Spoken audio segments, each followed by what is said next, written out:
인사하실 때에 오늘도 은혜 받읍시다 이렇게 인사하시겠습니다. 오늘도 은혜 받으세요. 할렐루야. 감사합니다.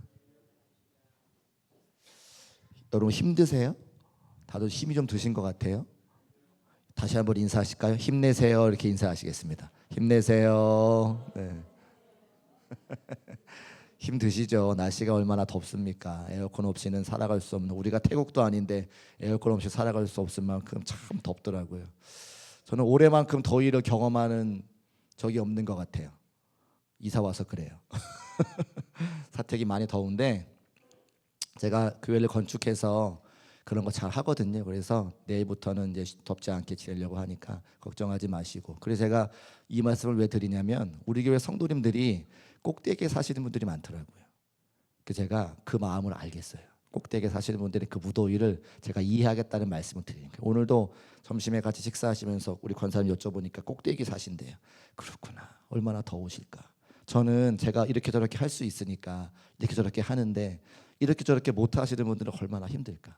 제가 가만히 생각하면서 언젠가 조금 더 교회가 힘이 있을 때 그런 분들 집집 다니면서 집도 좀 이렇게 좀 챙겨드리고 그런 사역을 좀 하면 좋겠다 이런 생각을 제가 하고 있습니다.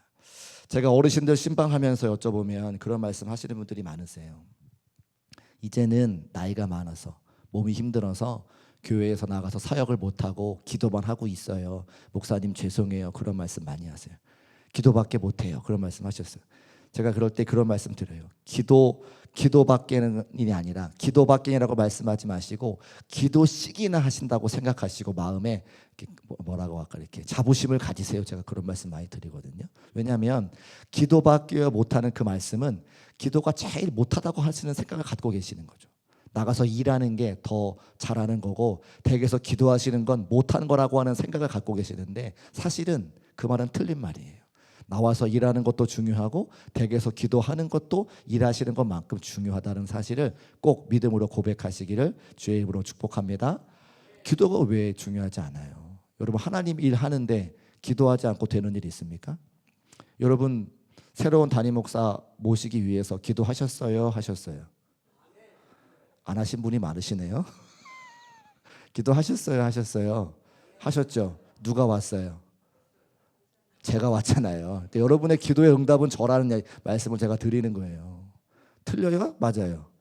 여러분의 기도 응답은 안타깝지만 죄송하지만 접니다.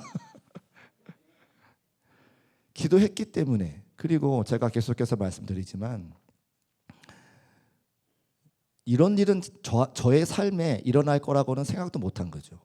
교회에서 먼저 전화가 오시고 또 제가 그 전화가 오는 날 새벽에 하나님께서 제게 물어보시고 목회가 뭐냐? 사역이 뭐냐?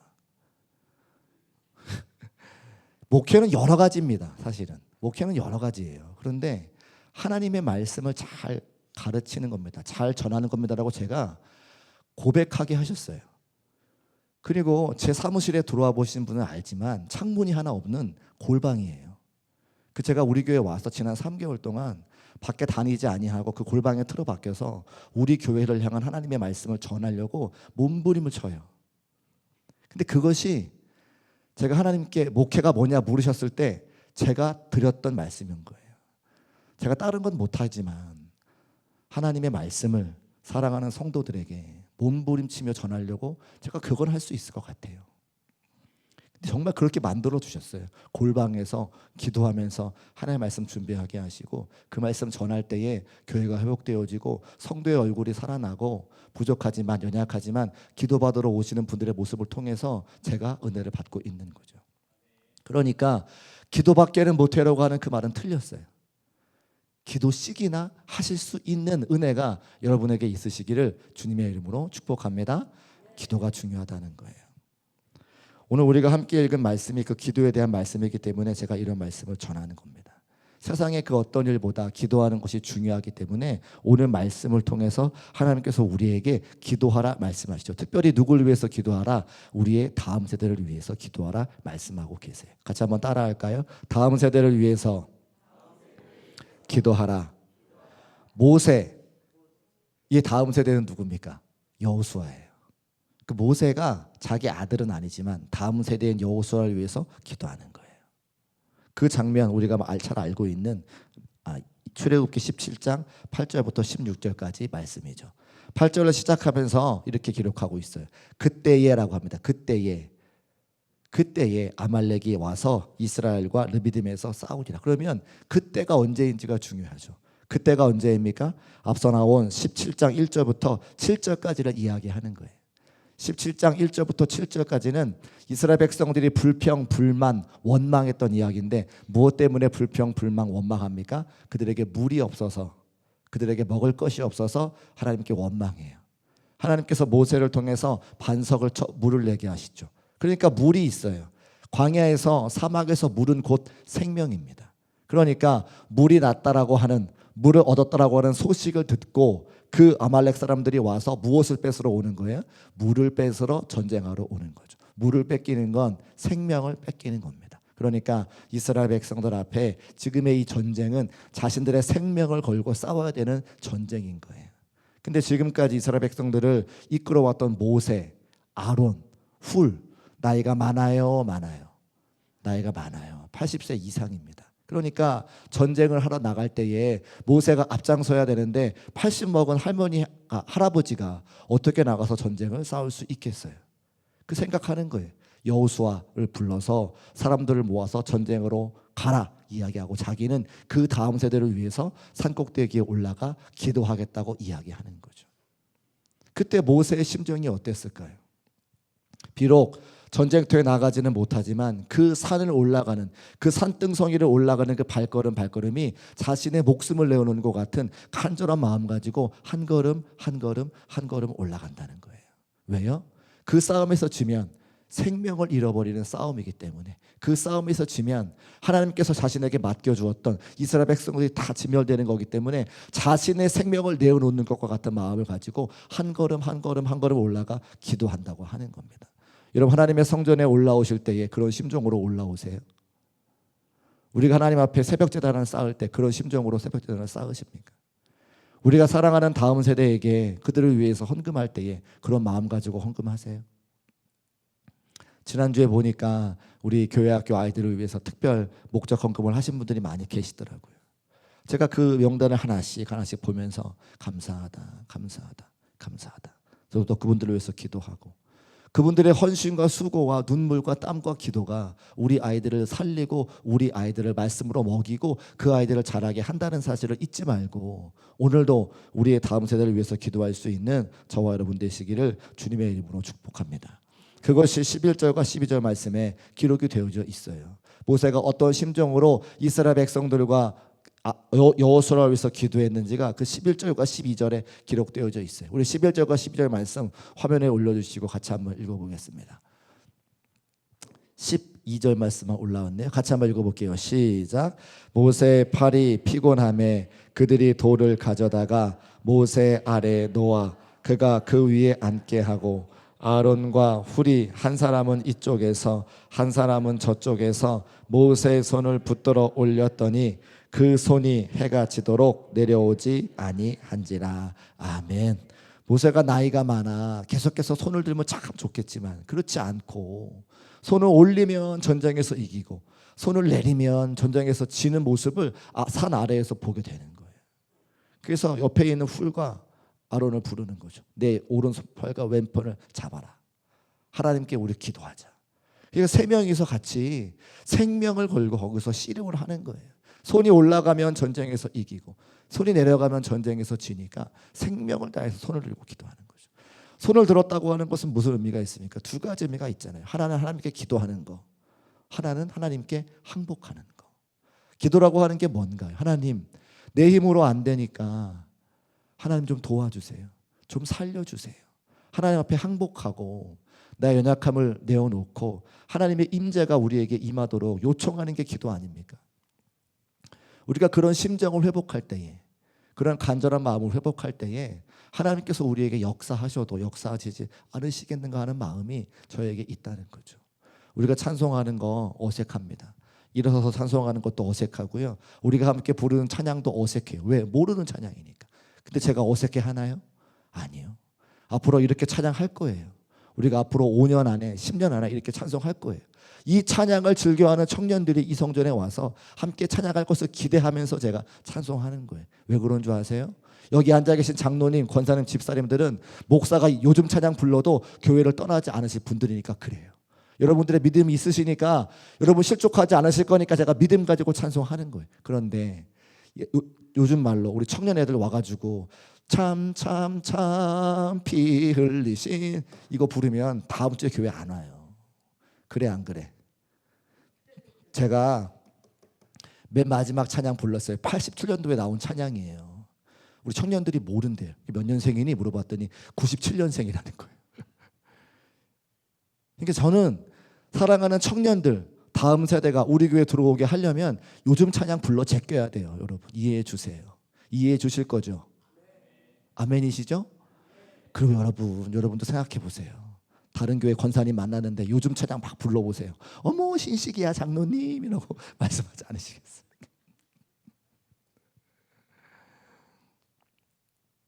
우리도 하나님께 은혜 받아서 여기까지 왔다면 우리의 사랑하는 다음 세대도 우리와 함께 신앙생활 해야 되지 않을까. 그 간절한 마음의 소원을 가지고 담아 찬송하는 것이니 잘 모르더라도 제가 반복해서 계속 찬송할 거고, 여러분이 익숙해질 때까지 찬송할 겁니다. 여러분이 양손 들 때까지 찬송할 겁니다. 여러분의 엉덩이가 실룩실룩 할 때까지 찬송할 거니까 각오들 하시고 시간 은혜 받으시기를 주님의 이름으로 축복합니다. 그렇게 모세의 팔이 올라갈 때 승리하고 모세의 팔이 내려오는 그 전쟁에서 지는 모습을 볼 때에 그들이 기도했다고 하는 것이죠. 또 아론과 훌이라고 하는 기도의 동력자가 있어서 기도하게 했던 것도 말씀을 통해 볼 수가 있어요. 한 사람이 기도하는 것보다 두 사람이 기도할 때 나은 거고, 두 사람이 기도할 때보다 믿음의 삼겹줄을 가지고 세 사람이 모여 기도하는 것이 더 하나님께 은혜가 된다고 말씀하고 있죠.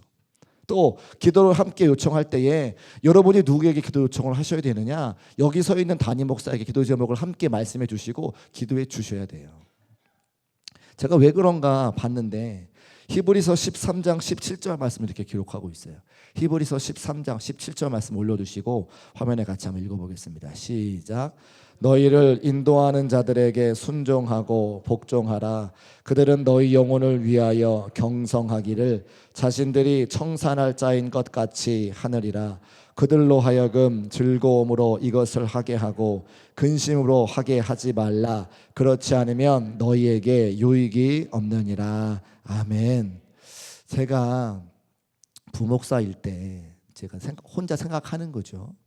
담임 목사님께 기도 요청을 드리고 기도하는 것, 이제 큰 교회들은 직접 담임 목사님 만나기가 쉽지 않으니까 카톡 채널이 있어서 급한 기도는 담임 목사님께 요청을 드리고, 담임 목사님 외부 출장 뭐 여러 가지 일들이 많으시니까 직접 못 올 때는 정말 급하면 그 핸드폰에 녹음을 해가지고 그 성도님에게 이렇게 보내드리기도 했었어요. 또 코로나 때 우리가 만날 수가 없으니까 이렇게 영상 통화를 통해서 그 성도의 가정을 신방하고 예배도 드렸거든요. 근데 그 모든 과정들을 통해서 성도님들의 은혜를 받고 그 기도의 제목들이 응답되는 저희가 보면서 좀 이상하다 생각했어요. 하나님 이렇게 하는 게 맞습니까? 꼭 담임 목사님께 요청을 드려야 됩니까? 그 질서를 우리가 기억해야 됩니까? 제가 이렇게 생각을 해보게 되는 거죠. 근데 이 말씀을 제가 가만히 묵상하면서 중요한 포인트가 몇 가지 있는 거예요. 너희를 인도하는 자들. 히브리서 13장에 보면 너희를 인도하는 자들에게 기도를 요청하라 말씀하고 있거든요. 너희를 인도하는 자들이 누구인가? 근데 거기에 경성하기라고 하는 단어가 나오더라고요. 경성하기가 뭔가를 제가 찾아보니까 미혹에서 깨어나 정신 차리도록 타일러 깨우치는 것. 쉽게 말씀드리면 신앙생활에 올바르게 하지 않고 말씀에 순종하지 못하여 하나님과 멀어질 때에 그것을 타일러 깨닫게 하는 것이 누구냐? 목사님이라고 하는 거예요. 근데 그들에게 뭘 요청하는 거냐? 기도를 요청하면 그분들이 청산할 자인 것 같이 한다. 무슨 말이에요? 그 성도의 기도 제목을 가지고 하나님께 가서 마치 내 기도 제목인 양 기도하는 그것 때문에 그들에게 기도를 요청하라는 거예요. 그러니까 내 기도인 것처럼 기도해 줄 수 있는 사람은 담임 목회자밖에 없다는 거죠. 텔레비 틀면 기라성 같은 목사님들의 좋은 말씀 많이 나오는 게 요즘 시대입니다. 유튜브를 틀어서 죄송한 마음을 가지고 다른 목사님들의 설교를 들으시는 분들이 많으세요. 괜찮아요. 저는 여러분에게 은혜 받으시도록 다른 유명한 목사님들 말씀 들으면 권면드립니다. 그런데 그분들은 여러분을 위해서 기도해 주지 않아요. 여러분은 몰라요. 근데 저는 하나님께서 저를 중국교회에 보내주시고 여러분을 머리 위에 손 얹고 여러분의 기도 제목이 마치 나의 기도 제목인 것처럼 기도하라고 맡겨주신 세워주신 사람이기 때문에 여러분이 저를 싫어하더라도 여러분이 저에게 해코지 하더라도 저는 여러분에서 기도할 수밖에 없다고 하는 거예요. 왜요? 하나님이 그것 때문에 저를 여기 보내주셨다고 하는 거죠. 그래서 이 말씀에 의지하자면 여러분들의 기도 제목을 저한테 말씀해 주시고 저로 하여금 기도하게 하는 것이 여러분의 의무라고 하는 겁니다. 그래서 기도 제목을 제가 여러분에게 요청드리죠. 헌금 하실 때마다 기도 제목을 쓰셔서 그 기도의 봉투를 저에게 주시라고 제가 말씀을 드리고, 또 병원에 가기 전에, 수술 받기 전에, 집안에 큰일이 있을 때 저를 초청하셔서 함께 예배드리고 기도받고 모든 일들을 진행하시라 말씀 권면을 드립니다. 그것이 하나님께 세우신 질서라고 하는 거예요.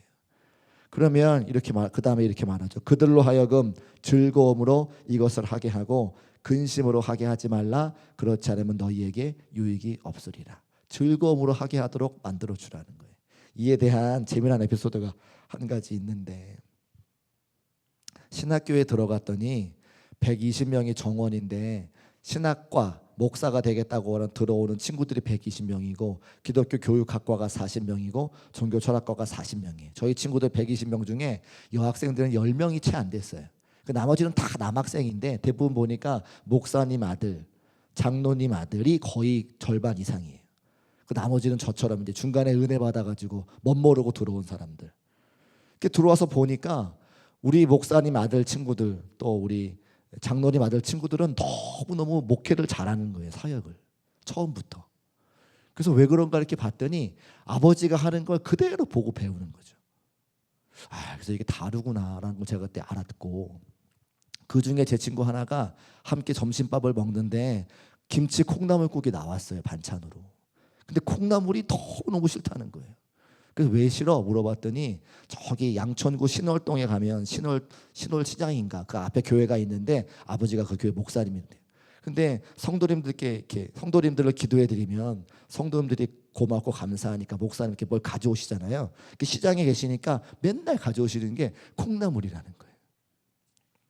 그래서 아주 어렸을 때 지겹도록 콩나물을 먹어가지고 콩나물은 쳐다도 안 본대요. 그래서 그때 막 웃으면서 신학교 1학년 때 막 그런 얘기 했어요. 이제 미국에 갔어요. 그 교회가 커져가지고 지금은 뭐 우리 교단을 대표하는 큰 교회가 됐고, 그 목사님 이제 은퇴하시고 돌아가시고 아들은, 제 친구는 미국에서 목회하고 있는데, 이제 이렇게 한번 만나서 이야기할 기회가 있는데 제가 우스갯소리를 그 얘기를 했더니 저한테 이제 그래요. 나이가 이만큼 돼서 중견 목회자가 되고는 자기가 이제 깨달았다는 거예요. 그 성도들의 가까운 콩나물이 자기를 여기까지 인도했다라고 하는 거예요. 그때 그 콩나물을 그렇게 싫어했지만 그 콩나물에 담긴 성도들의 사랑이 무엇인지 이제 알게 됐고, 그 사랑이 나를 여기까지 오게 하고 나를 여기까지 살렸다고 하는 것을 제가 기억하니까 너무 감사하다는 이야기를 이제 하게 되는 거죠. 즐거움으로 하게 하라는 건 그런 거예요. 그 목사님이 콩나물 받고 기도했을까요? 기도했을까요? 더 기도하시죠. 콩나물이 변화가 되어서 고기가 되게 하고, 고기가 변화가 되어서 사업이 되게 하고, 사업이 변화가 되어서 큰 기업이 일어날 수 있도록 목사님이 기도하지 않겠습니까? 그래서 그 교회에 배지 타는 사람들이 많아지는 거예요. 그게 목회자의 마음이고 하나님 말씀에 즐거움으로 이것을 하게 하라는 말씀의 뜻이겠죠. 사랑하는 성도님들, 부탁드리고 싶은 말씀은, 저는 여러분을 위해서 기도해야 될 책임이 있는 사람이고 그것이 저의 사명입니다. 기도 제목 주지 않으시면 저는 놀 거예요. 기도 제목 주시면 제목 붙잡고 여러분의 삶의 자리에 콩나물이 고기로 변하고, 고기가 물건이 되고 물건이 기업이 되어서 여러분이 하나님 앞에 큰 은혜를 받아 영광 올려드리는 그 모습을 기뻐하고 박수쳐드리고 함께 주 앞에 찬양과 영광을 올려드리고 싶으니 기도 제목을 함께 내어주시고 함께 기도할 수 있는 저와 여러분 되시기를 주님의 이름으로 축복합니다. 그렇게 아론과 훌과 모세가 열심히 기도했을 때에 13절 말씀에 그 전쟁의 결론이 나옵니다. 우리 13절 말씀 같이 한번 읽어보겠습니다. 시작. 여호수아가 칼날로 아말렉과 그 백성을 쳐서 무찌르니라. 아멘. 주어가 누구예요? 여호수아. 기도는 누가 했는데? 모세와 아론과 훌이 했는데 결과는 누가 얻었어요? 여호수아가 얻었어요. 이거 이런 거예요. 여러분이 아이들을 학교에 보내놓고 여러분이 기도해요. 성적은 누가 잘 받는 거예요? 아이들이 잘 받아요. 그럼 누가 기뻐요? 아이들이 기쁜 거죠. 이게 하나님의 영적인 원리와 축복의 원리인 거죠. 우리가 아이들을 위해서 기도하면, 다음 세대를 위해서 기도하면 그 아이들이 믿음의 역사의 응답의 주인공이 된다는 거예요.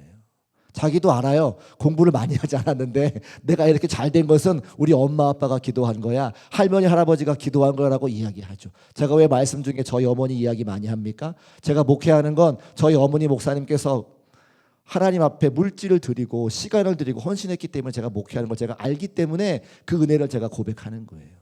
여러분들이 오늘 기도해 놓으시면 그 기도의 응답으로 여러분도 잘 되겠지만 여러분의 사랑하는 자녀와 자손이 잘 된다고 하는 사실을 꼭 믿음으로 명심하시기를 주의 이름으로 축복합니다.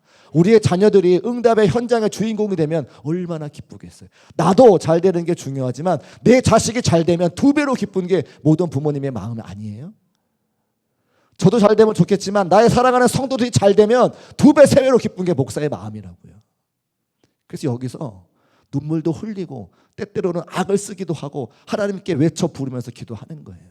하나님의 교회가 세워지고 성도들이 잘 되면 목사는 그것으로 행복하니까. 기도의 축복이라고 하는 게 그렇습니다. 기도하는 사람도 잘 되지만 그 역사의 주인공이 되어서, 응답의 주인공이 되어서 여호수아가 아말렉을 무찔러 하나님 앞에 감사와 찬송과 영광을 올려드리는 그 모습이 우리 사랑하는 다음 세대가 그 여호수아가 되어서, 우리가 여기서 기도했더니 우리 사랑하는 자녀들이 잘 되고 형통하여 높은 자리에 올라가서 이 모든 것이 하나님의 은혜고 사랑하는 엄마 아빠의 기도고 할머니 할아버지의 기도였다고 하는 것을 간증하며 찬송하면 얼마나 좋을까. 저는 그 간절함이 있는데 우리 성도들이 그 간절함이 있을까?